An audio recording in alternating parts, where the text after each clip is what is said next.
Gintaras tai laboratorinių tyrimo žinyno, kuris turbūt ant kiekvieno studento ir vėliau ir mediko stalo yra. Tai prašau, gerbiamas Gintarai. Ačiū labai. Aš tiesiog noriu labai greitai išdėstyti sudėtingus dalykus.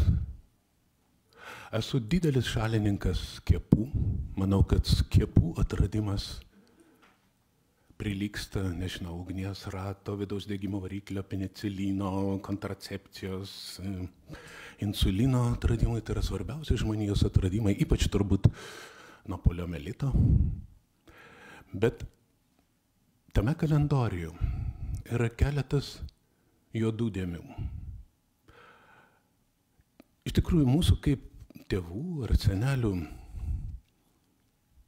nuomonė yra pažeidžiama, tarkim, tuomet, kai vaikas pirmą parą paskiepiamas nuo tuberkuliozės su BCG. Lietuvoje beje tuberkuliozė pradėjo plisti tuomet, kuo daugiau nešiojama kaukių, nes iš kaukės tuberkuliozę sukėlėjo neiškelsi ir tai yra daug mirtinesnė liga negu COVID ir taip toliau. Todėl aš savanoriavau trumpai išdėstyti apie vieną juodą skylę, apie vieną šitam sąraše esančią vakciną, kuri vadinasi žmogaus papilomos virusą, arba, kad nepavadinčiau, čia gal rusakalbė nėra ŽPV, HPV. Ir ta vakcina brukama, sakyčiau, arba siūloma mergaitėms nuo 9 iki 14 metų. Jos tikslas yra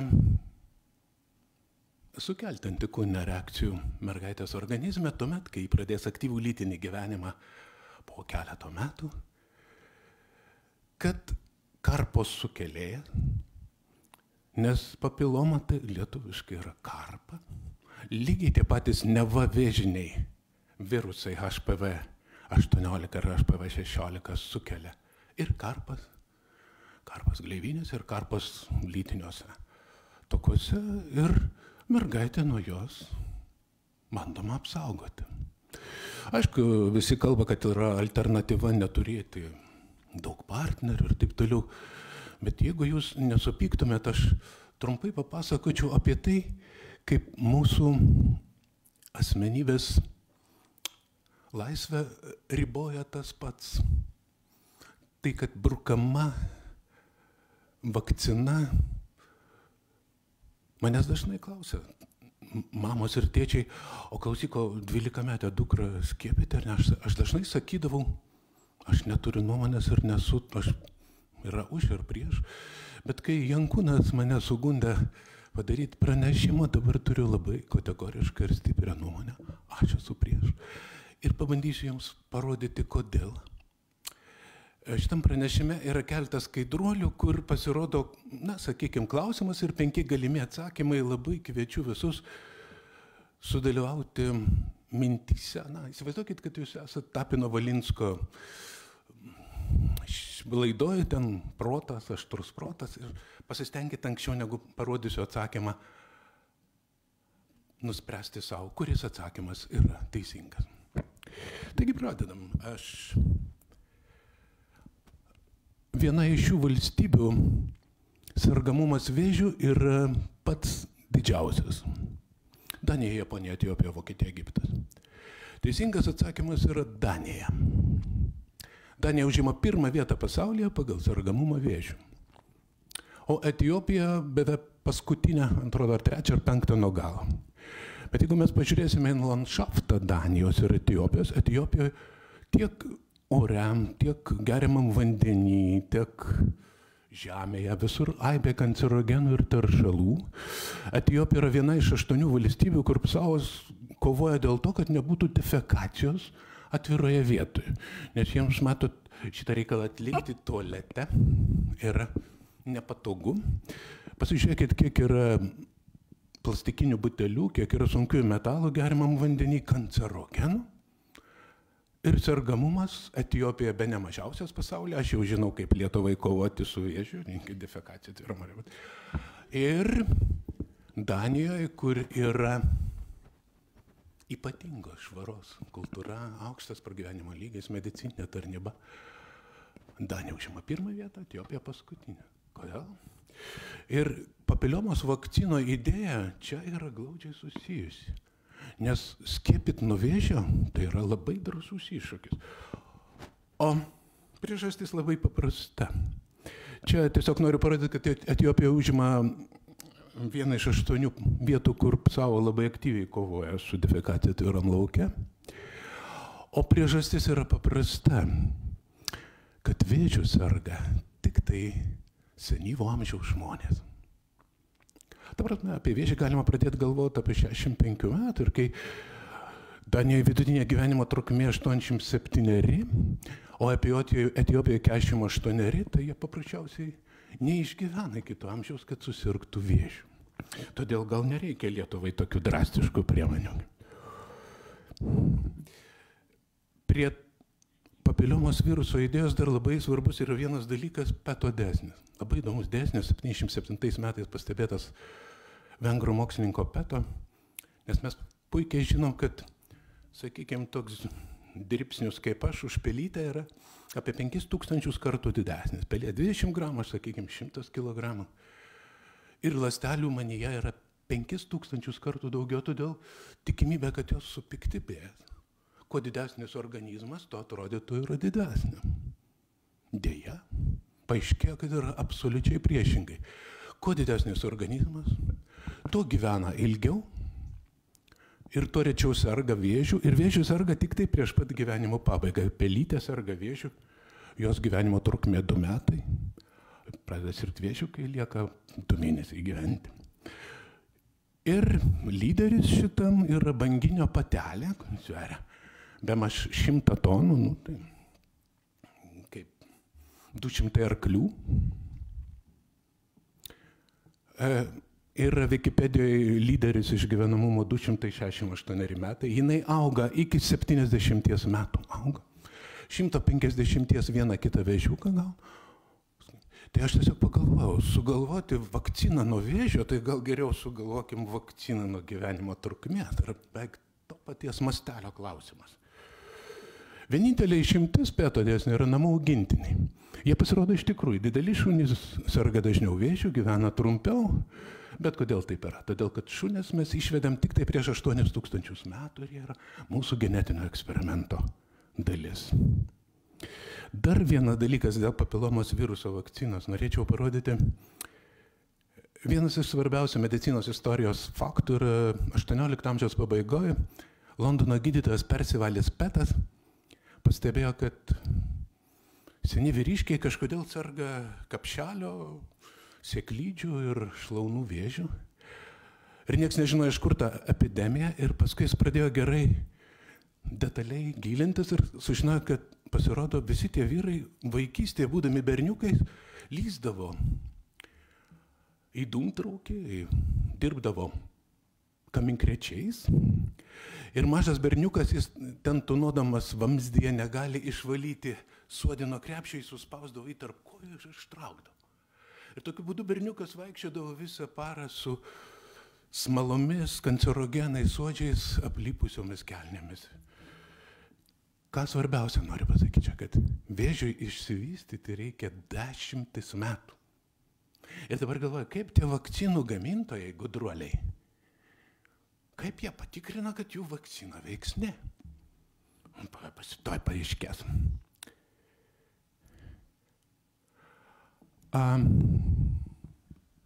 Kaip jūs manote, vakcinų tyrime, kiek metų suleidžia mergaitai, tarkim 12 metai, ir po to tikrina, ar išsivystė karputės? Po kiek, kaip jūs manote, metų? Pabandykit Valinsko laidoje atspėti.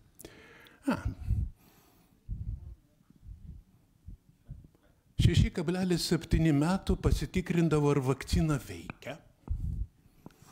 O pasikliautiniai intervalai laiko buvo 2,8 metų. Ai, dievuliau, čia gailas, iš karto parodžiau atsakymą. Klausimas buvo toks. Virš 20 000 mergaičių. Kaip jūs manot, kiek vėžio atveju? 0. placebo grupiai 0 ir skiepytojų grupiai 0. Pats įdomiausias skaitalas šią temą yra informacinis lapelis vakcinos. Žinoma, ten 90% visko apie tai, kaip nepavojinga, skausmas įdūrimo vietoje, visokie dalykai. Svarbiausia, dėl ko aš dėl to nesiginčiu, aš noriu pašnekėti, ar šito brukolo mums reikia. Mums nežinant paskiepiję nuo BCG ir mus labai mama stumia skiepyti mergaites.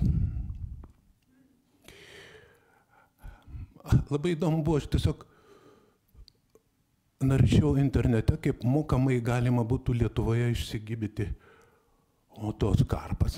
Aš žinau, kad labai gražiai Vidurio lygumos Aukštaitijoj, ten jeigu kaimiečio paklausė, sako, karpą reikia apsisioti. Ūrė ar šlapimai, netgi žino, bet labai įdomu, kad tyriant gimdos kaklelį nustatoma tokia priešvėžiniai susirgymai, kai vadinasi CIN 1, 2, 3. Bet jie iš tikrųjų jos reikia žalinti, iš tikrųjų yra prasmė, bet jie nėra vėžys, yra lygiai tas pats, kas papiliarinė odos karpa. Visiškai tie patys sukėlėjai. Ir čia pasižiūrėjau Kauno privačiose klinikose, kokiais būdais gydo odos karpą. Dievulio, atrodo, kad vienas nuo kito nusirašė. Suraskit 10 skirtumų.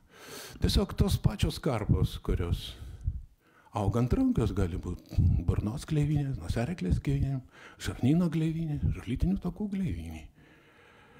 Čia galima pasižiūrėjus Amazon.com nusipirkti netgi tepaliuką, kuris jas išnaikintų. Na, o Eurovaistinė reklamuoja, kad tik ten nespaus. Maždaug yra tas pats turėti daug partnerių arba turėti daug bendradarbių, kuriems paspaudė iš ryto ranką. Nes net ir vakcinos lapelį rašyta, kad HPV 18 ar HPV 16 tie vėžiniai virusai gali sklysti ir nuo odos kontakto, bet ten akcentuojama, kad odos kontakto lytinio intimumo metu, bet aš manau, kad jis nelabai skiriasi nuo to, kurie. Įdomu, kad jeigu pasižiūrėt į tikrą priežasčių, viena iš įdomiausių yra ta, kurią 19 amžiuje atrado Padujos gydytojas Italijai Mantenija. Jis pastebėjo, kad visos vienuolyno moteris serga ir miršta beveik 90% nuo krūties vėžio, todėl kad krūtis nedirba, nemaitinanti leliuko krūtis, gamta supyksta. Bet visos moteris, kurios yra imigrantės, juodaodės, arabės, visos miršta nuo gimdos kaklelio vėžio. Ir Mantenijos hipotezė buvo, kad gimdymų skaičius čia kažkaip įpainiotas. Ir iš tikrųjų, 22 metų straipsnė, kuris apžvelgia 50 įvairiausių straipsnių, galima pastebėti, kad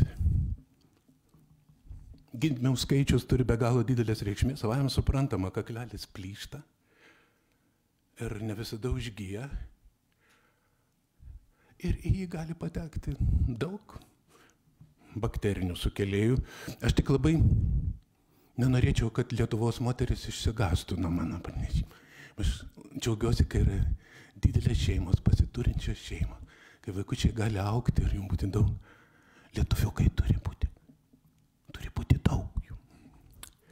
Na ir turbūt čia vieną straipsnį noriu parodyti, kad įdomu tai, kad ne tik gimdymų dažnis. Jeigu pradedi skaityti apie HPV vakcinavimą ir visą kitą, aišku, vieną dalyką, kad vakcinuoja, vis tiek patenka HPV 16 ar 18 ir išsivalo per 24 mėnesius. Vis tiek. Nors iš 10-9 galbūt ir ne iš karto. Įdomi istorinė paradigma yra ta, kad ir Lietuvoje, ir Latvijoje, ir visur šie skiepai įvesti, bet Japonija atsisakė jų po 2,5 mėnesio. Mirus 4 mergaitėm ir 28 pateikus ieškinį firmai. Dėl pašalinių veiksnių aš nemanau, kad šita vakcina buvo kažko agresyvesnė, piktesnė, bet taip jau atsitiko. Bet pabandykit greitai pagalvoti, Tapino laidoj esate, kuris iš šių atsakymų teisingas, kad Japonijoje sustabdžius vakcinavimą, sergamumas vėžiu padidėjo iki vėžinio.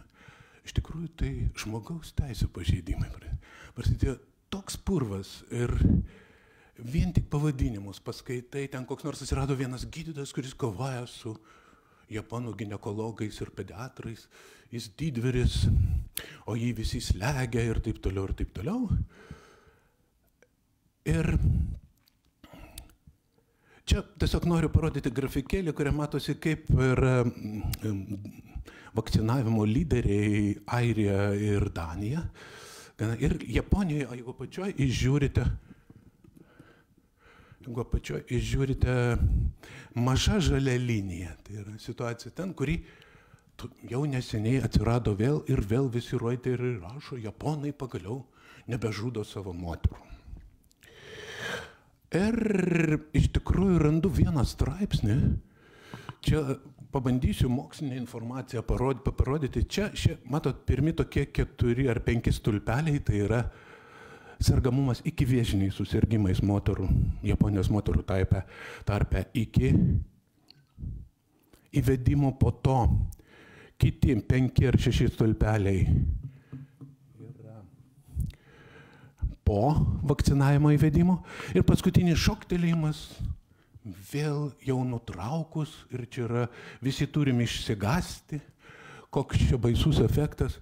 Pats įdomiausias dalykas šiam straipsniui buvo, kada perskaičiau interesus. Visi daktarai buvo japonai ir visi gavo apmokėjimą už paskaitas. Aš negaunu apmokėjimą, bet jie gavo apmokėjimą už paskaitas iš Merko ir GlaxoSmithKline, 2 firmų gaminančių vakciną.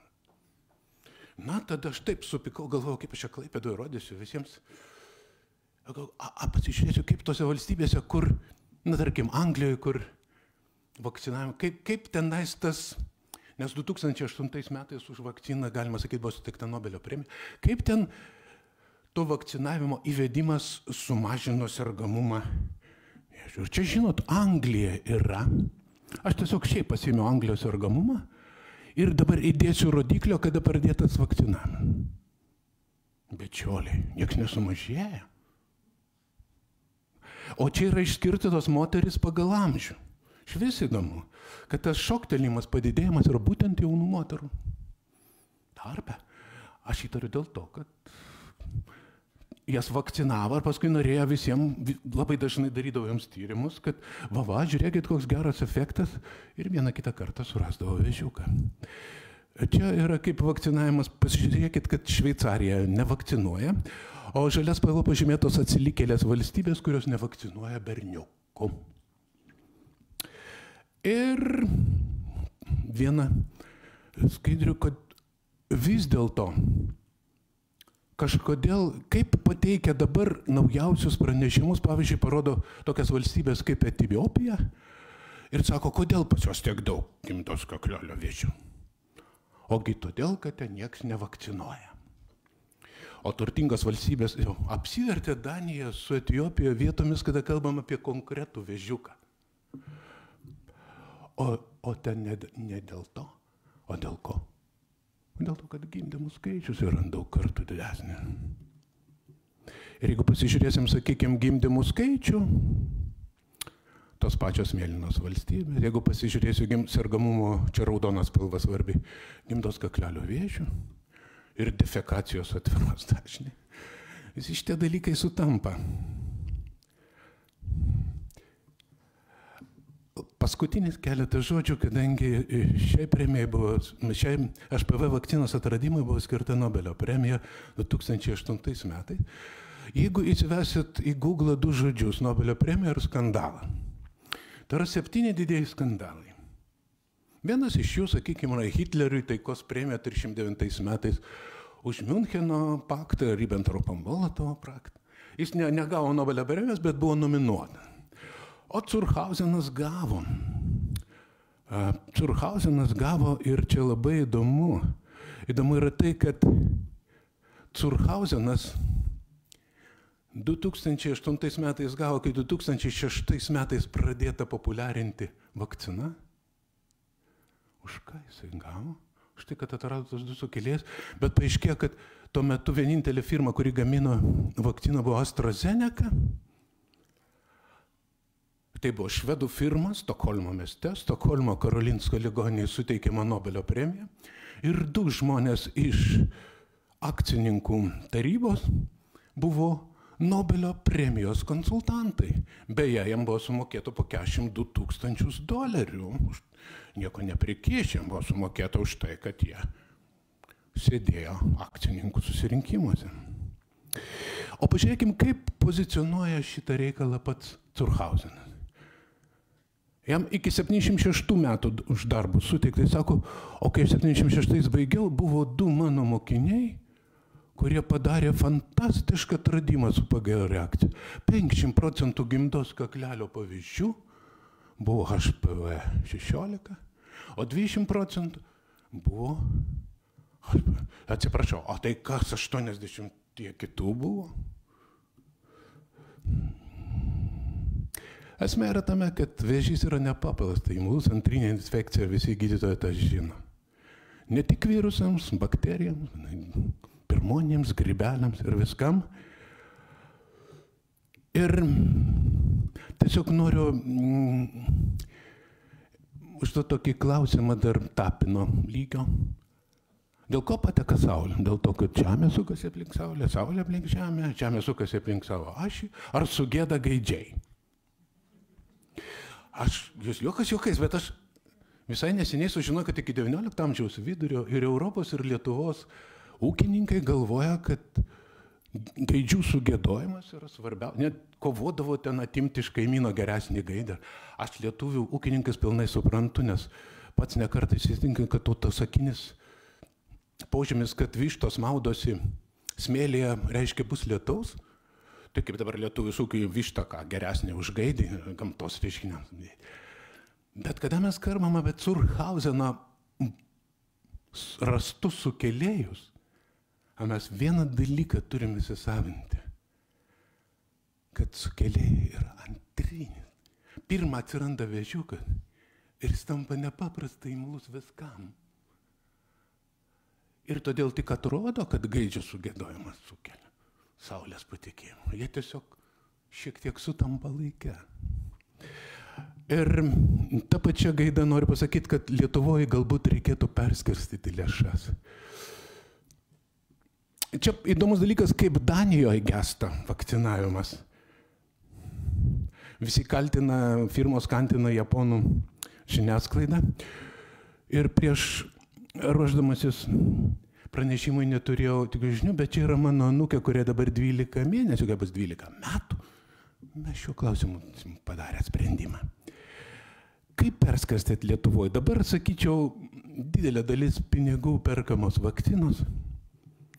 Maža dalis pinigų skiriama PAP testui, kiekvienai moteriai po 40 metų tikrai turi būti. Ir kišamas kitas testas, virusinis testas, kuris yra labai menkos. Jeigu jūs artimam žmogui bus nesutapimas tarp virusinio ir PAP testo tepinėlio, Papa Nikolao tepinėlio, visada žinokit, kad tik Papa Nikolao tepinėlis rodo. Jeigu būtų mano valia, aš perstatyčiau savo pinigus į PAP testą ir kuo daugiau, nes reikia daug žmonių, labai sunku dirbti, kad jį nustatyti. Ir esam nekartą juk apgauti visokio brukalo ir su COVID-u, kai aš su draugu šneku, tu ką nebuvo COVID-u. Švedija yra valstybė, kuri registruoja ne mirtingumą ne nuo COVID-o, nuo kokios ligos, bet ji nuo 19 amžiaus vidurio registruoja mirtingumą kas mėnesį bendrą. Kadangi 21-20 metais visi pasakoja, kad pas mus ir Vilniuje, ir Stokholme turbūt gatvėse mėtosi lavonai numirė nuo COVID-o. O kapinės daugiau ir daugiau. Tai bendro mirtingumo žinojimas yra tas rodiklis, kuris neturėtų leisti mums nusižeminti. Ir kai vėl ateis bėda, labai kviečiu visų neklausyti, kai Prezidentas sako 90%. 90% reiškia skiepyti vaikus, o vaikus skiepyti negalima. Pasižiūrėkit, parodykit man, kur tas COVID spigliukas čia. Jeigu jūs nežinot, aš jums galiu parodyti. Aš ir mano anūkė apsisprendėm. Kviečiu ir jūs. Ačiū.